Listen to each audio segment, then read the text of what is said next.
Yeah, obviously Friday night's a big game, not only because we're coming up against a team we've lost the last two grand finals to, but also it's a fundraising event for us.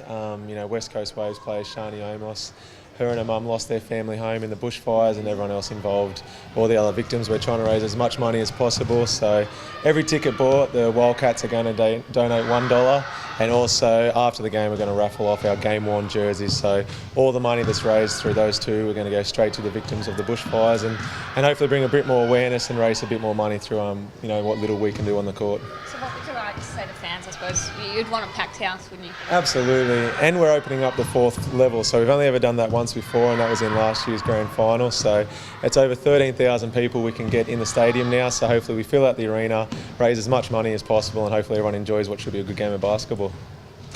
It's a wonderful gesture, and so it is related to the women's team though, that's where it came from? Yeah, I actually on Facebook I saw a picture that Shani had posted, and she'd literally landed from a road trip, came home with her bag, got told she can't go home because her house is burned down, so she's only got what she packed for her away trip. Her mum only has what she was wearing and the handbag she was carrying, so it's one of those things that you read about it or see it on the news that there's bushfires around, but it becomes a bit more personal when a friend is impacted and as badly as they have been. So hopefully we can raise as much money to not only help her and her mother, but also everyone else that was involved. Do you think something like this, given the fundraiser and a game against New Zealand, can you be aiming for a record crowd?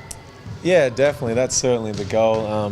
Like I said, we've only opened up the top level once before, and that was in the grand final series last year where we did get 13,000 people. Hopefully we can go a little bit better and sell it out completely, and obviously the money will help out those involved, and it's just going to be a fantastic atmosphere also. So it should be a great night on Friday for everyone involved. Who's think it's going to raise the most cash, mate? Who's Singlet? I think my mum's bidding on James Ennis. So no, look, hopefully we have a good game, we play well, and we go out there, go crazy on the bidding. And Greg only earns so much, but he's definitely going to try and buy his own. Is that true, Greg? Yeah, I've already got on. I think my own's already up at $300 beating Damo at the moment. So, and I know Damo is going to have a competition with all of us to see who can raise the most money. So it's a very generous thing that we're trying to do. Also, we can raise $13,700 just via the attendance. Before we can get a few more thousand just through the jersey sales, would be fantastic. Greg, with Shani, does it hit home even more? You probably know her pretty well. Yeah, more so. My partner Ainsley played with her in the off season for the Wanneroo Wolves, so it's the basketball community is quite small, and you kind of obviously we saw it while we were in Townsville, but more so I'm from WA, and it's we've got family homeowners and stuff like that. It's pretty crazy to think her house was destroyed in that horrific fire, so it really touches home quite significantly. So the Townsville experience, is that something to do with it? Is it what you guys saw up there, or what? No, well, we were just at dinner and just doing our recovery stuff, and we got there was actually a couple of Wildcat members that notified us that there was a Shani's house just burnt down, so that was pretty surreal. Yeah, obviously wanted to do something straight away and make an impact in the community. We plan on trying to, just depending on the schedule, and going up there and visiting the actual impact zones and seeing what we can do up there. Obviously dealing with the scheduling and the game on Friday, but we're obviously in a public spotlight with the Wildcats, and we believe that this is the best way we can contribute to the fire appeal. Sell us the game.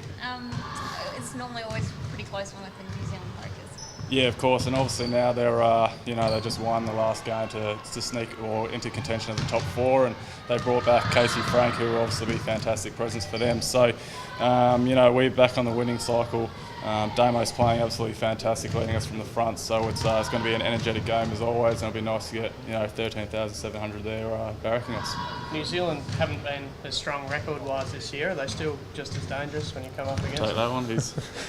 Yeah, certainly. New Zealand have won 3 championships in a row for a reason, and it's obviously not how they would like to be right now with their win-loss column, but they're starting to hit form, and it's so tight from 3rd through to 7th that if you get a couple of back-to-back wins, you're going to jump right into the top 4, and that's New Zealand's goal. They want to play the back end of the season well, and they started that last week with a good win against Melbourne, so they're coming over here full of confidence, and obviously after losing to them in consecutive grand finals, it'd be nice to put a bit of a halt to that run into the finals.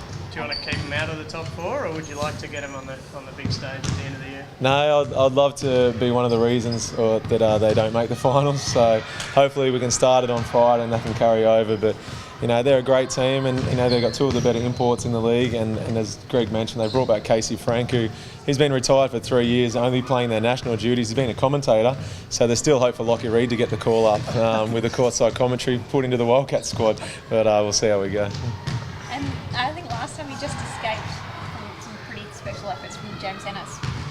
You're hoping it probably doesn't go that close, but yeah, pull that off again. Hopefully it doesn't come down to a James Ennis heroic shot, three-pointer, but he's such a freak talent that he'll tell you he called the bank shots. So, he's had a great weekend again, and he is a superstar. So come on out, watch him live in action, and then go crazy with bidding for his jersey.